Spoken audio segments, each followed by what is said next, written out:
ඊයේ නිවස කින්ජෝ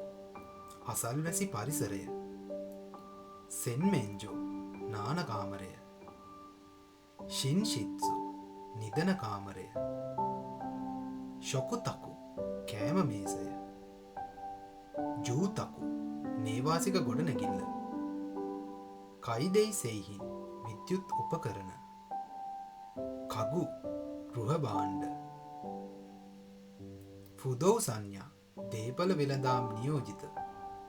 චිතකු තම නිවස චින්තයි කුලියට ගැනීම යචින් කුලිය බුක්කෙන් දේපල හියතරි හිරු එළිය මොයොරි ආසන්නම බෝහන් කාමරා ආරක්ෂිත කැමරාව මදොරි ආකෘතිය